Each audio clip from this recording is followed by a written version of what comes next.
In the 11th century, the peoples and countries of the Eurasian continent faced the overwhelming onslaught of the victorious Mongol army, which swept away everything in its path. Neither the states of Asia, nor Rus, nor the Caucasus, nor Europe could withstand the might of the Mongol war machine.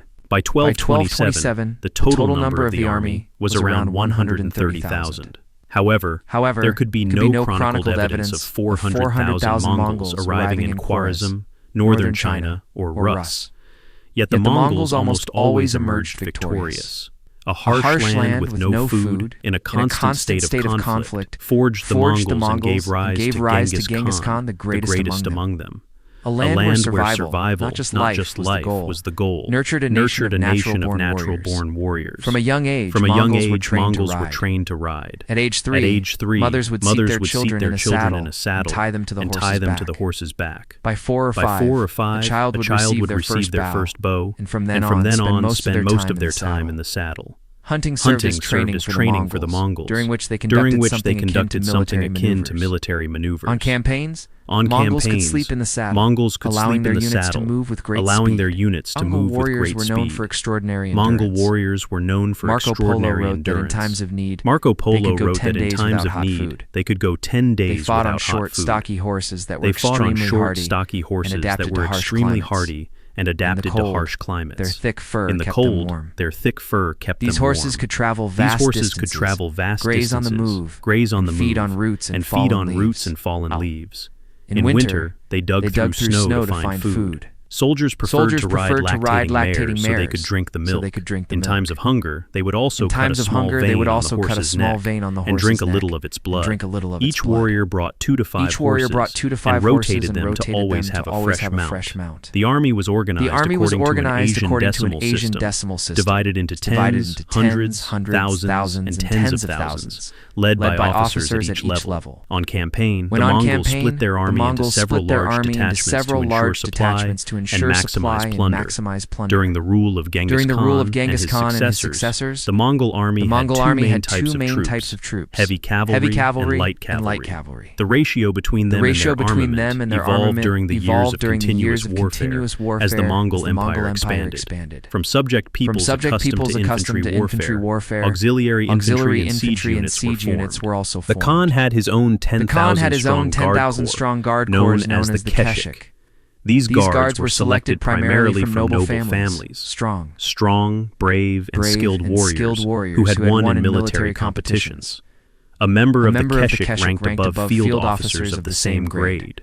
According to Genghis Khan's tradition, positions and ranks in the Mongol army were inherited by descendants of commanders. However, commoners were also promoted for special merit and talent. The best among them became the Tumans, high-ranking generals of Genghis Khan. Few armies in history had as many brilliant commanders as the Mongol Empire.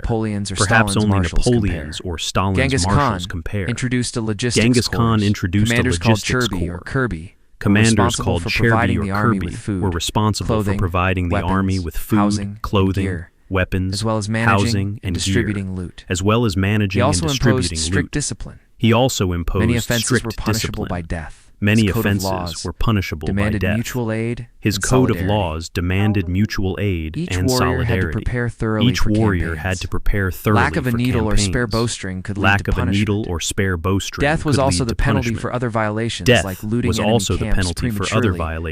like looting enemy camps prematurely. If you enjoyed this episode, please subscribe and check out our other videos. The primary weapon of the Mongols was the composite bow, coated with a special lacquer borrowed from the Chinese. No bow in world history could match the Mongol bow in power. No bow in world history could match the Mongol bow in power. These short, double-curved bows could fire arrows at speeds up to 300 meters per second and pierce knightly armor. Mongols practiced archery every day of their lives, becoming the finest marksmen in the world. Skilled Mongol cavalry shot arrows so quickly it resembled a rainstorm. Each warrior carried multiple bows and quivers containing up to 30 arrows of various types. A light cavalryman wore an iron helmet and a leather cuirass known as katangu dai. These armors were often reinforced with metal plates riveted on the inside.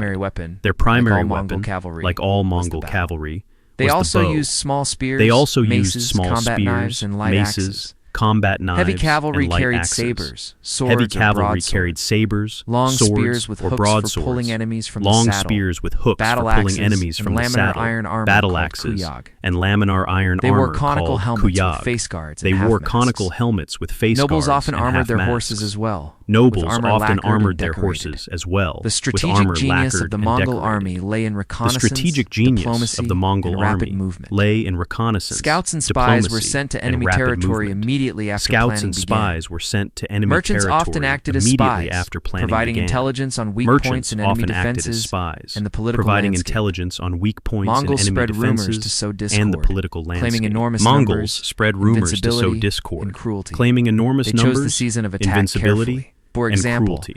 the campaign They chose against the Rus season of was attack launched carefully. in winter. For and example, frozen rivers the served campaign as against excellent Rus highways was for launched in cavalry. winter, when frozen Striving rivers for served complete as excellent domination, highways the for Mongols cavalry. aimed to destroy Striving enemy for armed complete forces and domination, elites. the Elites Mongols crippling aimed the to enemy's destroy ability to enemy armed regenerate forces military and power. elites, They crippling struck the enemy's craft ability centers, to regenerate captured military artisans, power.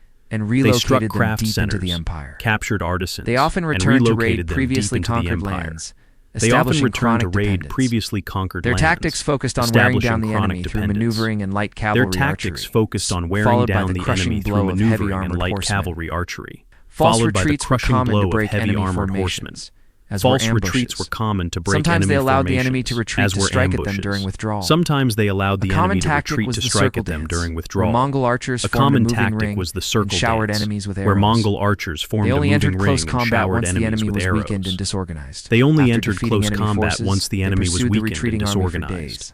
After The guard defeating units enemy stayed in forces, reserve, they ready to pursued the deliver retreating army decisive for strikes days. or repel counterattacks. The guard units stayed in reserve, Generals ready to never deliver fought decisive directly. strikes They or oversaw repel battles from counterattacks. afar. Generals never fought directly. They oversaw battles from afar. A major advantage of the Mongols was their command structure and coordination, honed through mass hunts and military drills.